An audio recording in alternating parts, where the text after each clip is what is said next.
"The king is dead." That was all they said. No trials, no suspects, no coroners summoned. Just a lifeless body sprawled on the forest floor. An arrow lodged deep in his chest, his eyes wide open, staring at a sky that offered no answer. It was August 2nd, 1100, a summer afternoon in New Forest, southern England. The sun filtered gently through the canopy, dappling the mossy ground in gold and shadow. And beneath that light lay William Rufus, son of William the Conqueror, King of England.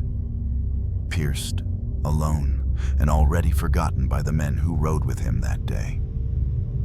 The man who found him didn't speak. He simply loaded the king's corpse onto a cart. No guards, no ceremony, no official inquiry. Hours later, his younger brother, Henry, claimed the throne. Quicker than a morning bell could toll. Was it a hunting accident? Or was it something far more sinister? A royal assassination, cloaked in bark and silence. Why was no one ever questioned? Why did the church rejoice in silence? While the crown passed so smoothly to the next heir. And why does history still whisper that the forest did not forget what the kingdom tried to bury? This is not just the death of a king.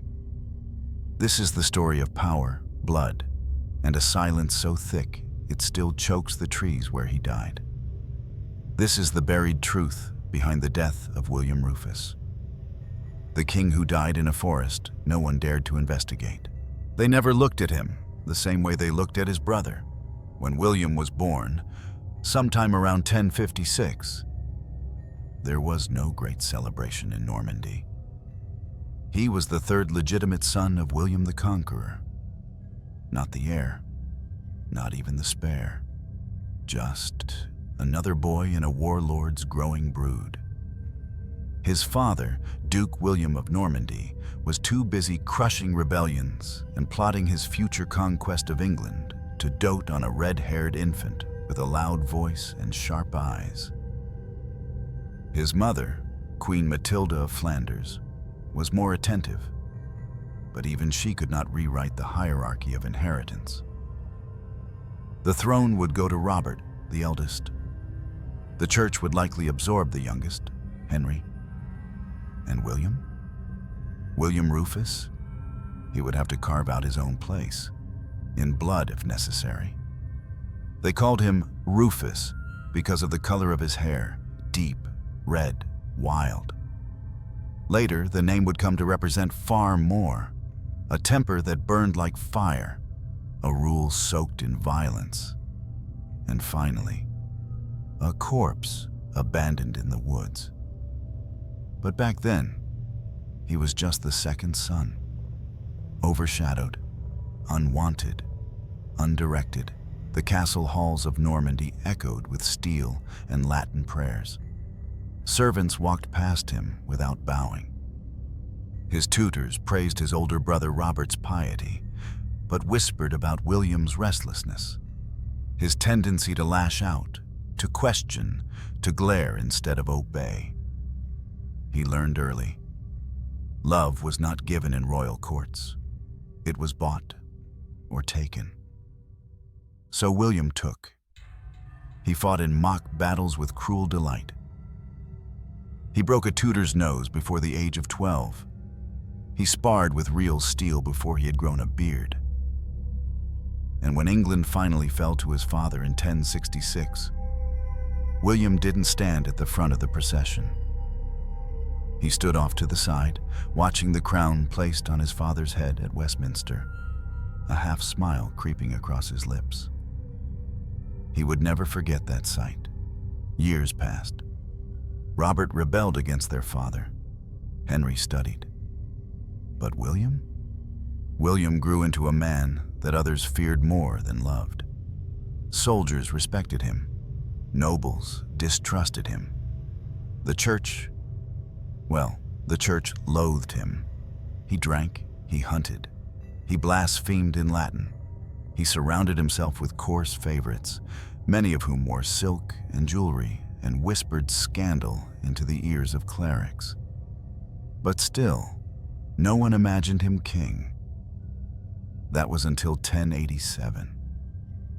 The conqueror lay dying, his body bloated, his leg infected, his empire fractured. He had fought for decades to bind Normandy and England under one rule. But in the end, he couldn't trust Robert. And Henry was too young, too bookish. So he made a gamble. He gave Normandy to Robert, and he gave England, the richer prize, the seat of conquest, to William Rufus, the second son, the wild one, the Red King. It shocked the realm. Bishops frowned, barons murmured. Robert fumed. But William? He took the news in silence. No tears, no thanks. Just a cold nod and a smile like a blade. The bastard prince had found his throne, but it would never sit comfortably beneath him. From the very start, his reign was stained with blood.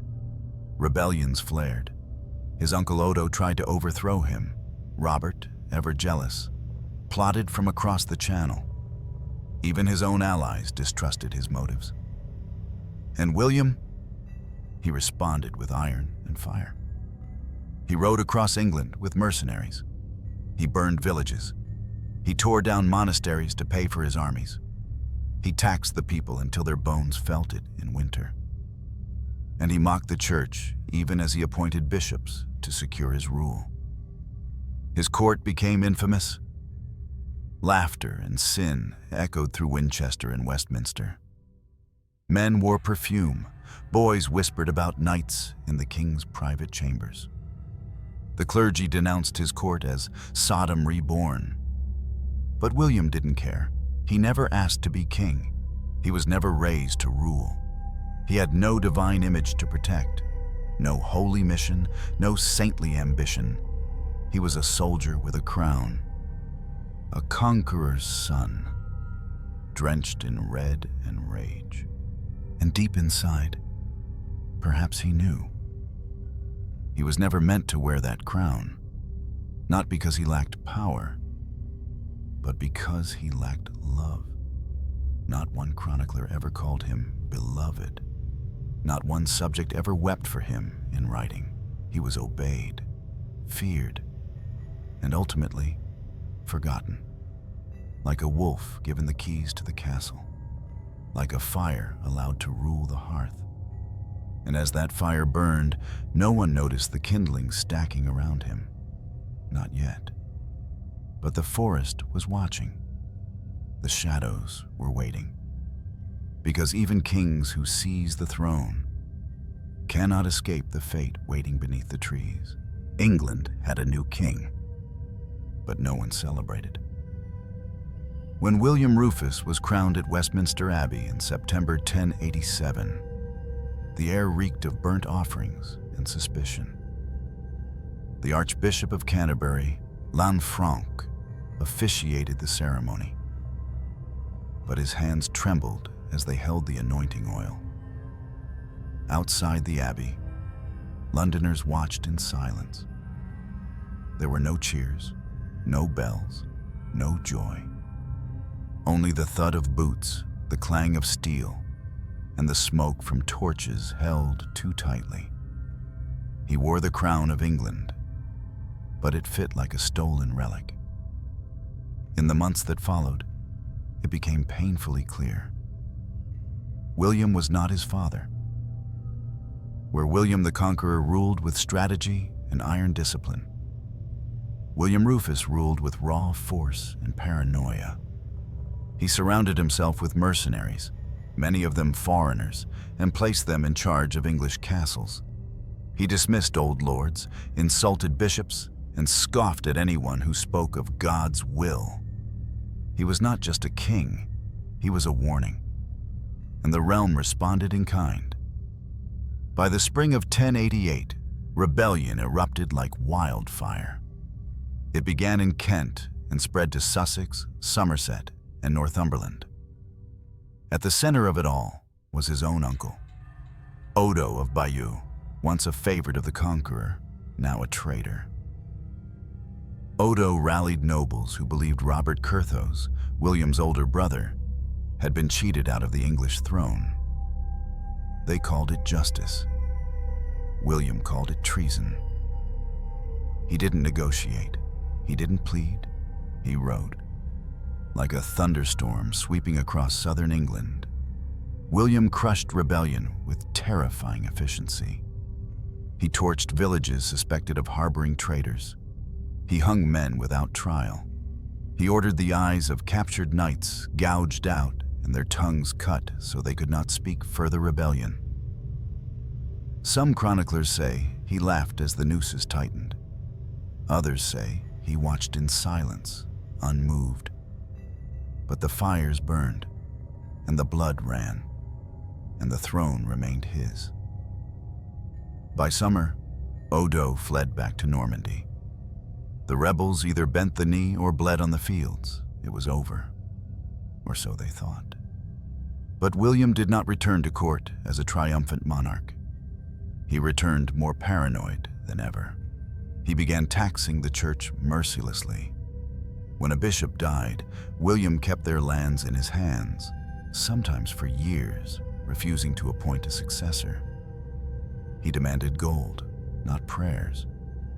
He viewed the cross not as salvation, but as a threat to his authority.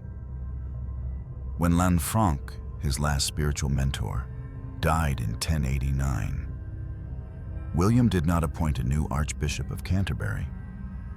He ruled without spiritual counsel, without checks, without confession. His court became the eye of a growing storm. There, men danced in silks. There, wine flowed like blood. There, justice bent to the king's mood. Sudden, violent, unpredictable. In one infamous decree, William ordered that all forests be declared royal hunting grounds. Anyone caught poaching deer, starving peasants, desperate children, could be mutilated or killed. Villages were emptied to make way for the king's pleasure. The New Forest, in particular, became a sacred domain of cruelty. It is said that the trees there stopped singing. It is also said that two of William's brothers, Richard and later William himself, would meet their end beneath those very trees. But that was yet to come, for now William ruled. And England trembled. He began planning wars to expand his territory in France. He commissioned castles, raised new taxes, and sent spies to uncover plots that didn't exist. He questioned loyalty like a man drowning, grasping at ghosts. He trusted few, and even those he favored, like his chamberlain Ranulph Flambard, were more feared than loved. The church began to murmur.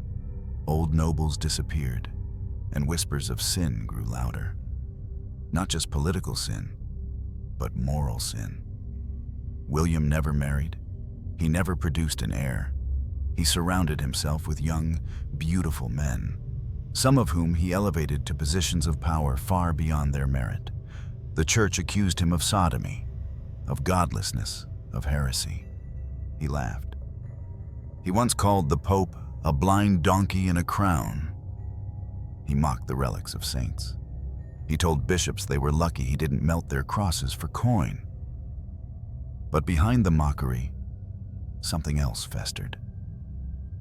A man who had taken the crown in fire was now choking on its smoke. His sleep was restless, his temper volatile. He was known to strike servants, curse nobles, and even threaten God himself in fits of rage. And in the shadows of his court, enemies waited, not with swords drawn, but with patience. For kings like William, kings who rise by fear, rarely die of old age. And though he had crushed rebellion and outmaneuvered his brother Robert for now, there was one thing he could never command: fate. And fate, it seems, was waiting, Not in a battlefield, not in a palace, but in a forest, a quiet forest, a cursed forest, where even the birds no longer sang. They called him the Red King, not just for his hair, but for the way he ruled, brutally, bloodily, without remorse. The color of fire, the color of wrath, the color of punishment. And punishment, he made it his domain. But some said it wasn't just his wrath that stained England. It was God's. For how else could one explain the famines, the storms, the strange fires in the sky? How else could one explain a king so defiant, so blasphemous, yet still sitting untouched on a golden throne? The clergy said England was cursed. They pointed to William, he who refused confession, he who mocked the sacraments, he who ruled not by divine right, but by sword, gold, and fear. By 1090, the divide between church and crown was no longer a crack. It was a chasm. And William? He stood on one side, hurling stones into the void. He still refused to appoint a new Archbishop of Canterbury. For nearly 5 years, the highest ecclesiastical seat in England remained empty. Why? Because William kept the revenues.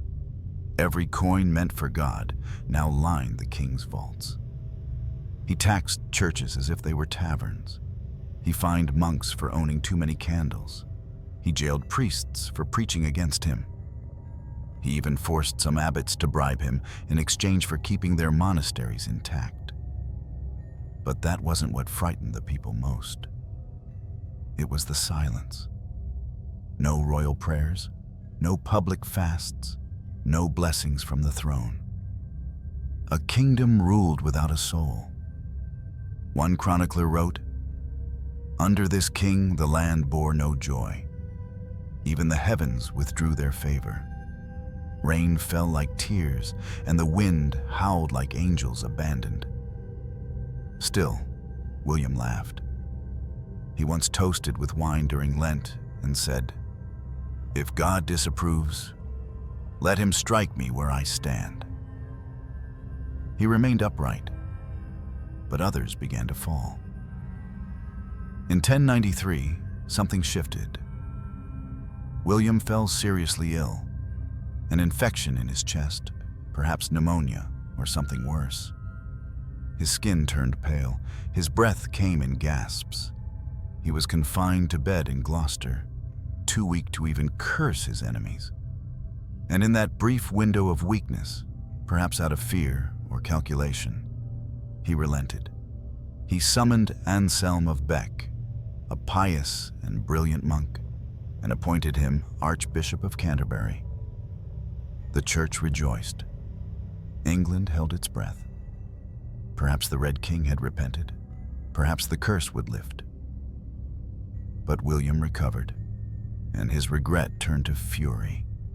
He clashed with Anselm from the moment the Archbishop opened his mouth. Anselm spoke of humility. William demanded loyalty. Anselm wanted reform. William wanted coin. When Anselm sought permission to visit Rome, William refused. When Anselm condemned the corruption of the king's court, William banished him. The Archbishop fled to the continent. And once again, the throne stood godless. The people whispered, "He is fighting God himself."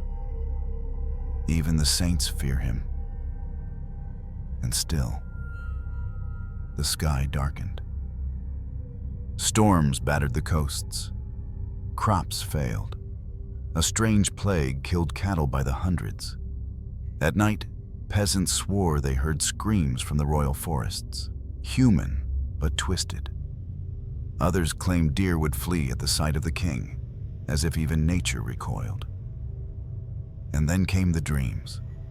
Chroniclers record them in whispers. Visions passed among monks and nobles.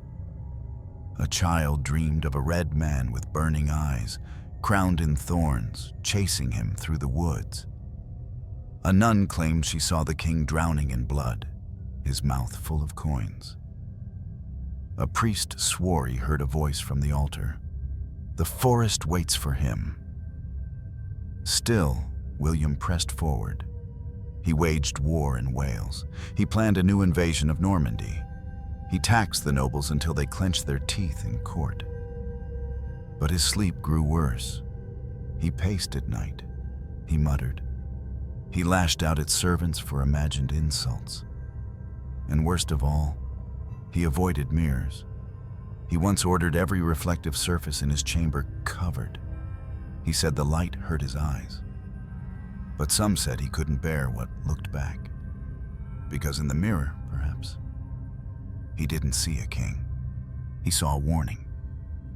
By 1099, William was more feared than ever, but more isolated too. His court grew quieter.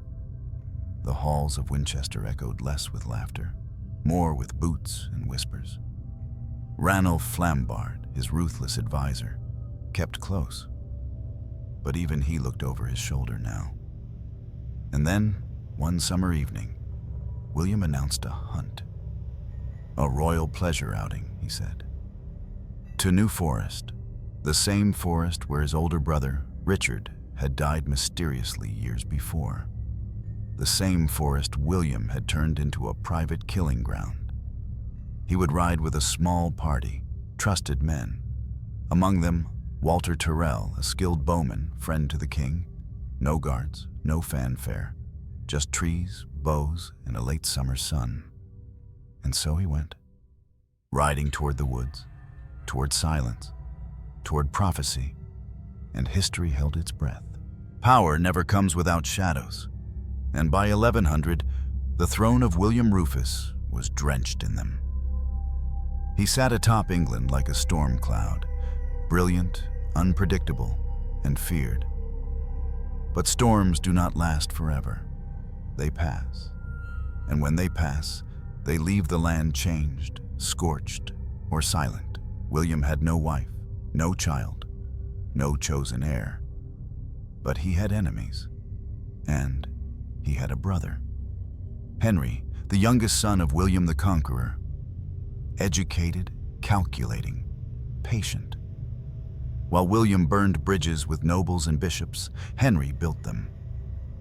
While William mocked the church, Henry sent quiet donations. While William ruled by fear, Henry waited in the wings, quiet as snowfall, cold as stone. He lived at court, smiled when needed, bowed when expected. But he never forgot what was taken from him, because when their father died, Henry received nothing but silver, a chest of coins, a gesture, a warning. You are not meant to rule. He never forgot that. And neither did William. He watched his brother with wary eyes. He let him stay close, perhaps too close, because sometimes the sharpest blades aren't wielded by enemies. They're handed by family. And Henry wasn't alone. The barons, exhausted by William's taxes, by his wars, by his cruelty, they began to murmur behind hall tapestries.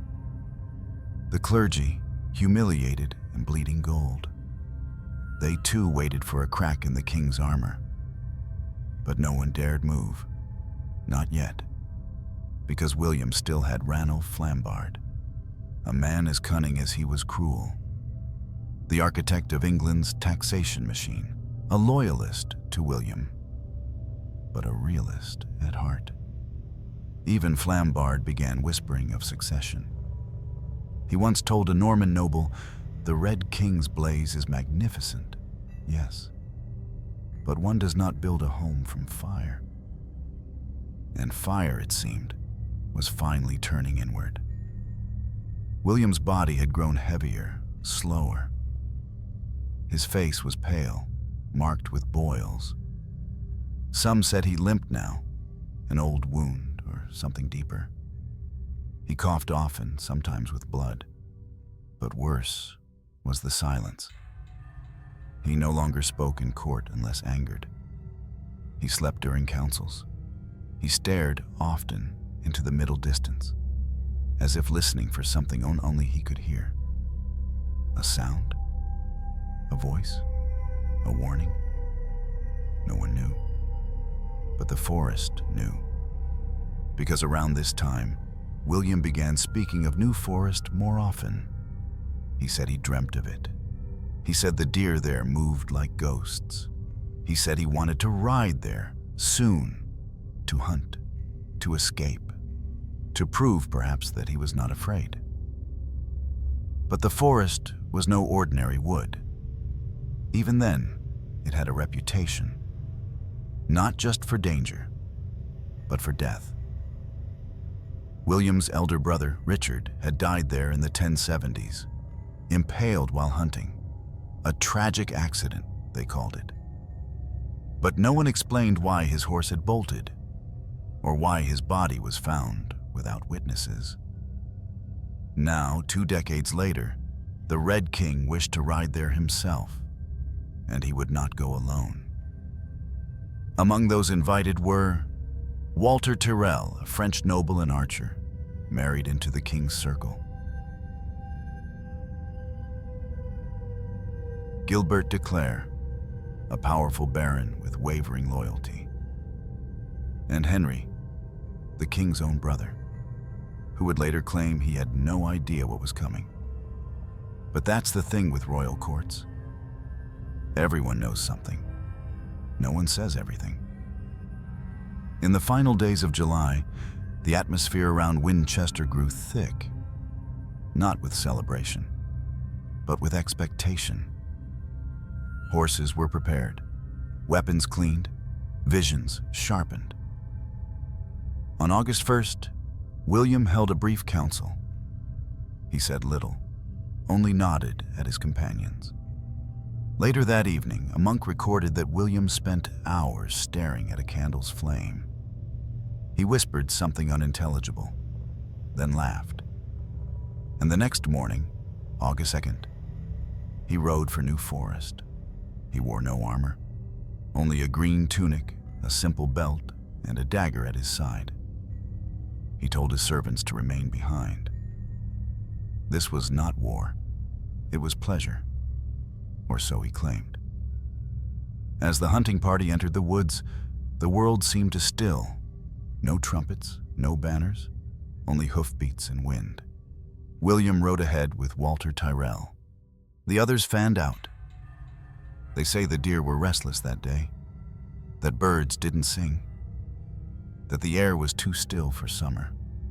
And then, an arrow, a scream, and silence. But that part comes later.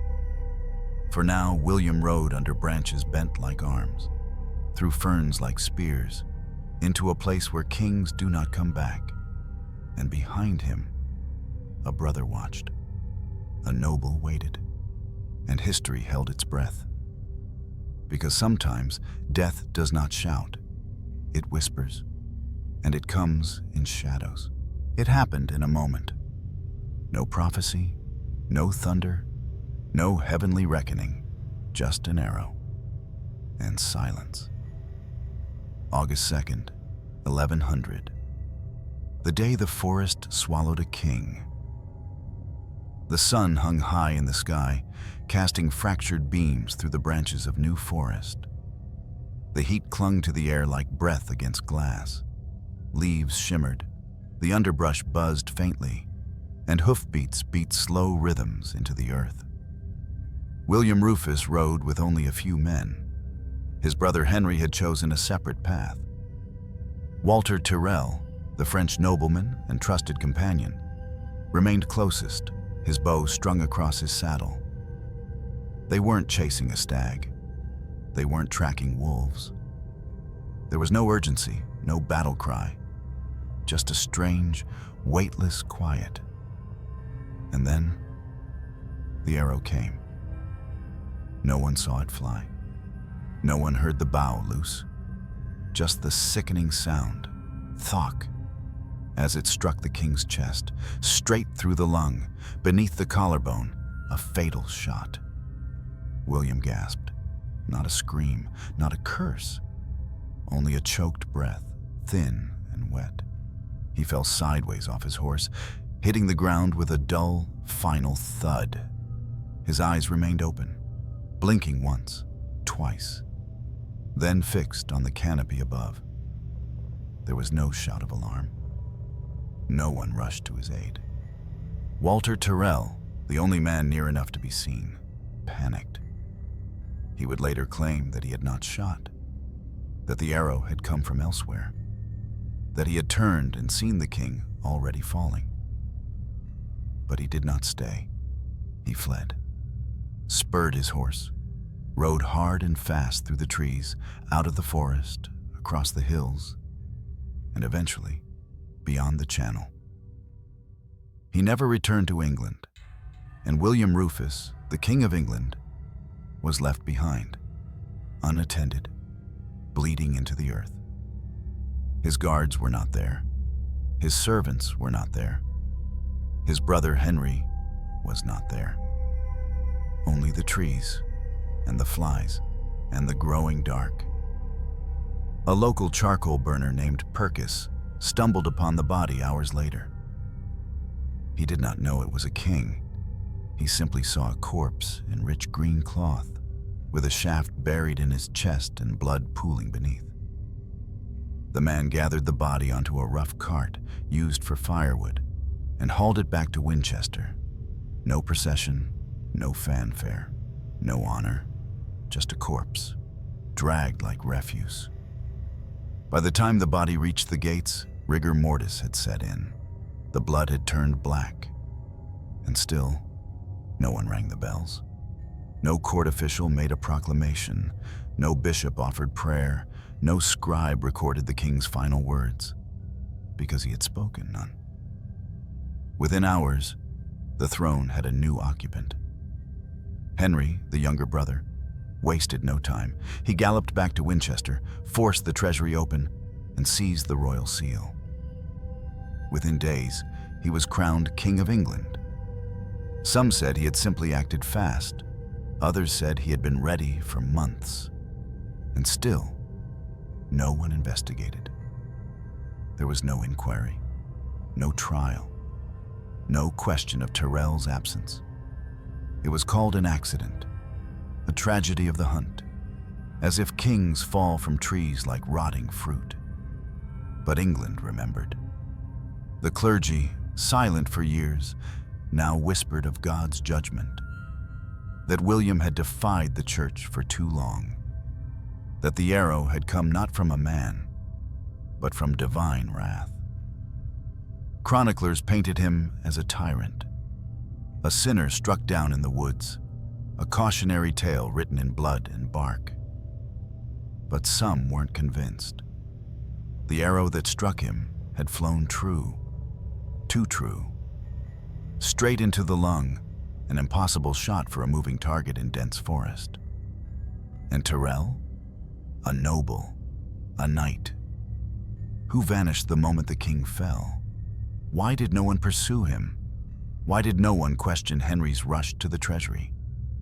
Why was there no trial, no court, no consequence? The answer was simple. Because power does not answer to corpses. And William was no longer a king. He was meat. He was memory. He was dirt. The body was buried quickly, in Winchester Cathedral, beneath a cold slab of stone.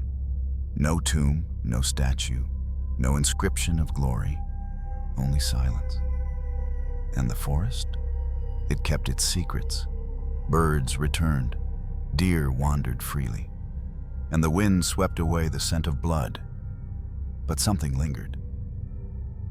Even now, they say, the trees in that part of New Forest grow twisted, that no birds nest there, that at sunset, if you walk the path alone, you might hear a whisper, not a cry, not a ghost, just breath, choked and ending. There was no mourning, No black banners, no tolling bells, no crowds of sobbing citizens outside the palace gates. Just silence. The king was dead, and it seemed the realm exhaled in relief. They did not carry him on a golden bier.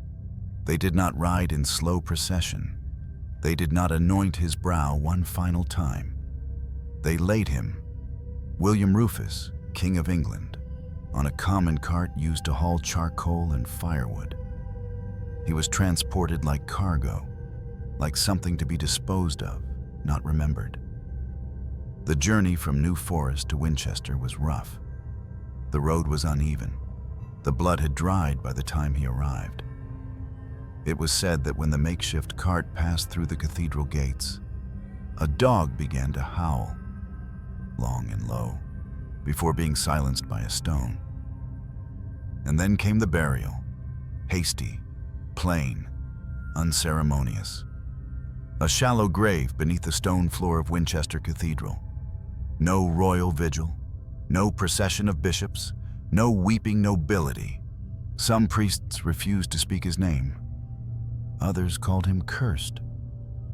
The body was said to have bled again once laid in the earth. An omen, they claimed, that even in death, he was unclean.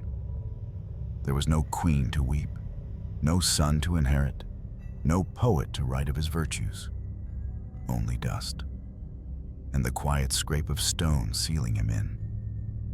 And outside, England moved on. Because Henry moved fast. Too fast. Within hours of his brother's death, he rode to Winchester.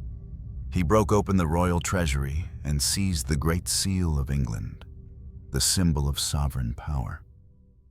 He summoned key nobles. He convened bishops. He declared his right, not by blood, but by necessity. The realm needed stability, he said. A king could not lie unburied while the throne stood empty. The kingdom could not fall into civil war. And so, just 3 days after William Rufus fell, Henry was crowned. August 5th, 1100, at Westminster Abbey. With full ceremony, full clergy, full support. It was almost too perfect. Some raised eyebrows, but none raised swords. Henry promised reform. He vowed to undo the cruelty of his brother. He issued the Charter of Liberties, a public pledge to govern justly, to restrain royal excess, to honor the church. He was, in appearance, everything William was not. And that's how they wanted it. The nobles? They smiled. The church? They rejoiced. The people? They dared to hope. Because William had ruled like a wolf, snarling, isolated, feared. Henry wore a lamb's skin, and no one questioned the blood on the floor. Not publicly. Walter Tyrrell, the man nearest the king when the arrow flew, fled England that same night. He would later protest his innocence, claim that the arrow had deflected, claim that he never aimed at the king. But no tribunal was held. No guards sent to retrieve him. No further testimony demanded. Because no one wanted the truth. The truth was dangerous. It would stain the crown Henry now wore. It would raise the dead. And the dead had already been buried. In time, chroniclers would echo the silence. Some hinted at divine punishment, God's vengeance against a sinful king. Others repeated the word accident like a prayer, a hunting misfire, a tragedy of misfortune. But the forest, it didn't lie. 2 sons of William the Conqueror had died there. Richard first, then William, both in youth, both under strange circumstances, both without justice. The new forest became legend, a cursed wood planted, some claimed, with dark intention, a sacrifice for royal pleasure, a graveyard for kings. And the man beneath Winchester Cathedral? He became a footnote. Not a martyr, not a hero, not even a villain, just forgotten. His body decayed, his name blurred, his reign remembered not for laws or wars or love, but for how it ended. Suddenly, sharply, alone. Historians still debated. Was it a conspiracy? Was Henry complicit? Did Walter Tyrrell act on orders? Or was the arrow simply cruel fate? God's answer to blasphemy? We will never know. Because there was no trial, no justice, no reckoning, only succession, only silence, only the soft, unsettling truth that in some kingdoms, a death left uninvestigated is not an accident. It's a decision. They buried William Rufus, and within 3 days, his brother wore his crown. It was not an election. It was not inheritance. It was seizure. Perfectly timed, perfectly executed, and shrouded in the urgency of order. Henry Beauclerc, the youngest son of William the Conqueror, had been waiting his entire life for a throne. Overshadowed by Robert, denied by William, he had grown up in the margins, studying, watching, learning. And when the arrow flew in New Forest, he did not flinch. He rode. He claimed the royal treasury. He summoned the bishops. And before William's corpse turned cold in Winchester, Henry was crowned King of England. The speed was staggering. But speed was the point. Delay would mean danger. Robert Curthose, eldest brother, Duke of Normandy, could have crossed the Channel at any moment. The barons could have rallied behind another claimant. The kingdom could have descended into civil war. Henry didn't allow it. His message was clear. The throne will not wait. And the court obeyed. The nobles, wearied by years of William's tyranny, embraced Henry's softer hand. The church, desperate to reclaim power, rejoiced at his promises. And the people? They clung to hope. Hope that the Red King's cruelty had died with him. But hope, as always, was a tool. Henry was no saint. He knew what had to be done to secure a crown, and he knew how to wear one while smiling. His first act as king was a calculated masterpiece. He issued the Charter of Liberties, a document promising to restore the customs of Edward the Confessor, to limit royal abuses, to honor the church and protect the people. It was a peace offering, and it worked. The bishops who had cursed William now knelt before Henry. The barons who had hidden their swords now kissed his hand. Even the people sang in the streets, though they still whispered about the woods, because no one really believed it had been an accident. They didn't say it aloud, but they knew.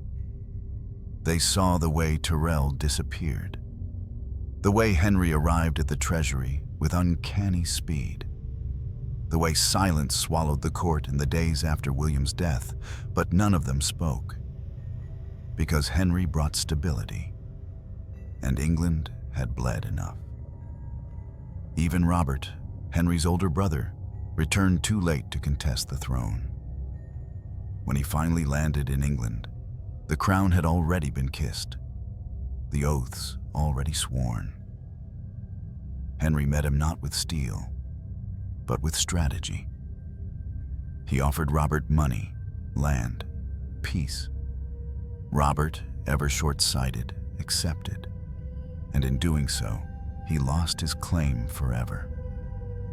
Within a year, Henry had married Edith of Scotland, renaming her Matilda, to appease the Anglo-Saxon nobility and bind the North to his rule. He welcomed Anselm, the exiled Archbishop of Canterbury, back to England, signaling reconciliation with Rome. He was building a throne not with blood, but with legitimacy. And yet, The shadow of his brother's death never left him. It lingered in the corners of court, in the way servants paused before speaking his name, in the way nobles avoided eye contact when New Forest was mentioned. Henry never publicly addressed William's death. He never honored his brother, never erected a statue, never visited the grave. It was as if he erased him, not just from power, but from memory. And perhaps that was the true crime. Not the arrow, not the silence, but the forgetting. Because William, flawed, fierce, feared, had ruled a kingdom. He had worn a crown forged by conquest. He had walked through rebellion, fire, and betrayal. And yet now, he was just a line in a scroll. Died while hunting, succeeded by Henry. That was all. History, like power, is written by the ones who remain. And Henry remained. He reigned for 35 years, longer than both of his brothers. He strengthened the monarchy. He built a bureaucratic state. He defeated Robert and imprisoned him for life. He became Henry I, Lion of Justice. But he was crowned in shadow, a shadow that looked like an arrow and smelled faintly of moss, blood, and bark. Over time, the court stopped speaking of William. Children grew up not knowing his face. Chroniclers skipped his name. Only the forest remembered. And maybe Henry did too. In his final years, they say, he often avoided New Forest, that he flinched at loud cracks in the trees, that he once destroyed a hunting bow gifted to him by a Norman baron without explanation. Because even kings who win carry the ghosts of how they won. And in Henry's silence, in his swift, unflinching ascent, lay the truth. William may have been feared, but Henry was dangerous in a different way. He didn't rage, he didn't burn, he waited, and when the moment came, he didn't hesitate. History prefers clarity. Dates, names, causes. It likes clean lines, simple truths. But the death of William Rufus offers none of these. Instead, it leaves behind a wound, half open, half buried, festering with contradictions, silences, and the heavy stink of fear. It has been called an accident, a hunting misfire, a tragic coincidence in a dangerous forest. But to believe that requires ignoring everything around it. Let's start with the arrow. Contemporary chroniclers claimed it was fired by Walter Tyrrell, a nobleman and friend of the king, renowned for his skill with a bow.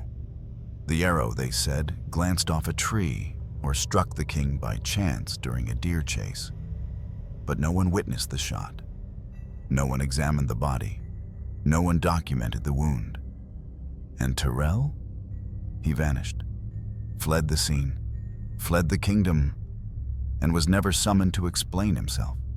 A man of status, a guest of the king. And yet, no effort was made to retrieve or question him. Strange.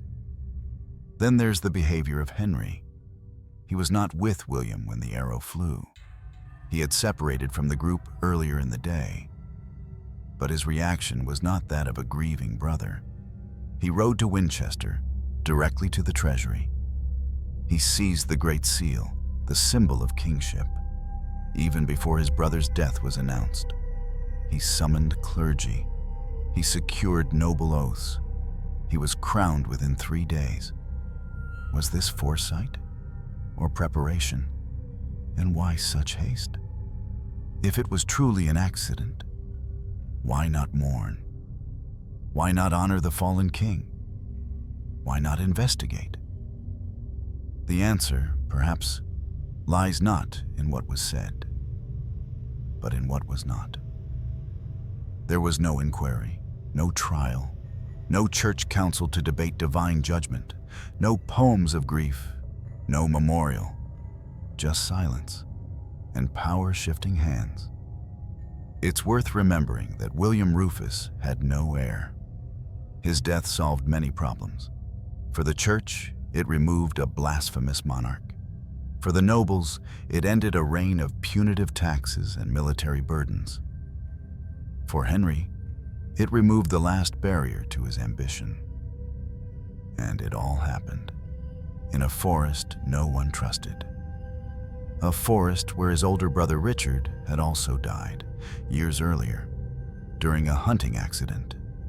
Two brothers, same blood, same woods, same result. Was New Forest cursed, or was it simply useful? Modern historians are divided. Some, like Frank Barlow and Emma Mason, have entertained the possibility of deliberate assassination, citing the convenient timing, the lack of investigation, and the political vacuum William left behind. Others maintain that it was indeed an accident, pointing to the chaotic nature of medieval hunts, where accidents were not uncommon. But the records are thin, too thin. Most chroniclers writing at the time hated William. Monks saw him as a heretic. Nobles feared his temper. Their accounts reek of bias, of vindication. They painted his death as divine justice, a bolt from heaven disguised as a bowman's arrow. But was it divine or deliberate? Because if you follow the facts, what you find is not evidence of accident, but a careful absence of evidence at all. A narrative constructed in shadow, a death processed like a transaction, a silence maintained not out of grief, but out of design. It would not have been difficult. A hunt offers privacy, noise, confusion, few witnesses, plenty of plausible deniability, and in William's case, no guards, no court, no queen, no heir. He was a king ripe for removal. And yet, there is one final layer: William himself. In the final years of his reign, he spoke often of death. He had nightmares. He feared New Forest. He mocked God, but only louder when alone. Did he sense it coming? Did he know his enemies were drawing closer? Did he ride into the forest because he no longer cared? Or because he dared them to try? We cannot know. Because history, for all its scribes and scrolls, did not want us to. It closed the book and moved on. Because sometimes the truth is too dangerous to tell. Not because of what it reveals, but because of who it protects. William Rufus died with a silence around his name. Not the silence of reverence, but the silence of agreement. An agreement that some kings are easier to bury than to explain. The forest still stands. Its trees have grown older, broader, quieter. Moss creeps along their trunks. Roots stretch deep, clutching secrets the soil refuses to surrender. But if you walk carefully, if you follow no path, ignore no silence, you may come upon a clearing, small, unmarked, forgotten. It is here, legend says, that the Red King fell. There is no statue, no stone plaque, just the hush of leaves. And beneath them, earth that once drank a king's blood. They say it soaked fast, that the ground accepted it, that the ferns, in the seasons after, grew redder than before. That's how the forest remembers. Not with monuments, but with stains. We remember kings with portraits, scrolls, cathedrals, but William Rufus left none of those behind. No effigy, no legacy, no face carved in marble. His image is smoke, a rumor caught in bark, a flash of green velvet in a forest that never quite forgave him. The last anyone saw of him, truly saw him, was on a cart. His body was bloated, his lips split from the fall, his skin pale as wax, the shaft of the arrow still lodged in his chest. There was no procession, only the creak of wheels and the buzz of flies. His burial in Winchester Cathedral was not a ceremony. It was a disposal. The stone that marks him is plain, flat and gray. Tourists step over it now, unaware. It lies between pillars, underfoot, where sunlight barely reaches. The man who wore a crown of conquest now lies like a discarded servant. And yet, something of him remains in every king who fears his court, in every forest where power shifts with a whisper, in every silence that follows an inconvenient death. That is the true tomb of William Rufus, not the slab at Winchester, but the echo that follows his name. He was not loved, he was not mourned, but he was real, flawed, feral, mortal. And for all his cruelty, for all his mockery of church and crown, he died as any man might, alone, sudden, and unlamented. And that is what lingers, because even tyrants have final moments. And his were in trees, in light fractured through green, in a gasp that no one came to answer. He died not in a bed, not in war, not in sin, but in silence. And the world agreed to forget him, but the forest did not. They say, even now, on certain evenings in August, if you walk alone in New Forest, when the light turns amber and the wind stills, you may hear it, the crunch of hooves, the hiss of a bowstring, the soft thud of breath leaving a body. Not a ghost, not a haunting, just a memory, alive in trees. A memory that says, this too was a king. He died without a cry, without a son, without a single word carved into stone that claimed. This was William, King of England. And maybe that was the point. Maybe the world didn't want to remember him. Maybe it was easier that way, to erase, to step over, to forget. But here's the truth history rarely speaks. Power doesn't always die in thunder. Sometimes it dies in a whisper, in a forest, in silence, with no witnesses, and the world moves on. Because kingdoms are not built on memory. They're built on utility, on who wears the crown next, not on who wore it last. William Rufus ruled with fire. He ruled with fear. He ruled like a man who knew he wasn't supposed to be king. And so he gripped the throne with both hands, digging his nails in deeper than any blessing could reach. And when he died, there was no reckoning, no punishment, no redemption, just the next chapter. Because when kings fall and no one looks back, we're forced to ask, was it justice or was it just convenient? Maybe that's the tragedy. Not the arrow, not the blood, but the silence. A silence that says, you ruled, you sinned, you died, we're done with you. But no one is just a reign. No one is just the sins others wrote about them. No one is just the stain they left behind. William Rufus was a man, and maybe, just maybe, he was afraid. Afraid of the church, afraid of his brother, afraid of death, afraid that his legacy would rot faster than his body, and in that fear, he becomes human. Not a tyrant, not a king, just a boy who was never meant to rule, but did. Briefly, brutally, alone. And so the question remains, what does power leave behind when the crown falls silent? A statue? A son? A story? or just a shadow in the woods, I've told many stories about kings.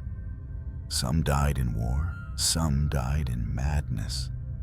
Some died surrounded by weeping courtiers and golden tombs. But this one unsettles me the most.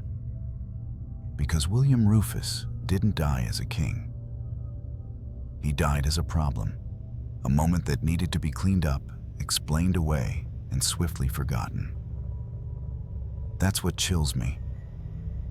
Not the arrow, not the forest, but the way no one cared to ask why. No trial, no prayer, no pause. They didn't mourn him. They moved around him. And perhaps that's what history does best. Not record, but erase efficiently. What makes this story stay with me is not just the suspicion of murder. It's not even the silence. It's the ease of it all. How quickly a crown changed hands. How quickly a man became a body. How quickly the memory of a reign turned to rumor. And then, nothing. We like to think that power leaves marks, that kings shape destiny, that history will remember. But William Rufus? He reminds us, power is not a monument, it's a costume. And when the actor dies, the stage resets. And if the king wasn't beloved, or blessed, or useful anymore, then the story simply changes without him. That scares me, because it's not just kings who are forgotten that way. It's people, the inconvenient, the unloved, the ones who didn't fit the role. So if I tell his story tonight, if you've listened this far, then let it be this. Not a redemption, not a condemnation, but a recognition. That once there were some once in a forest, a man who wore a crown fell, and no one turned back. Let us be the ones who did.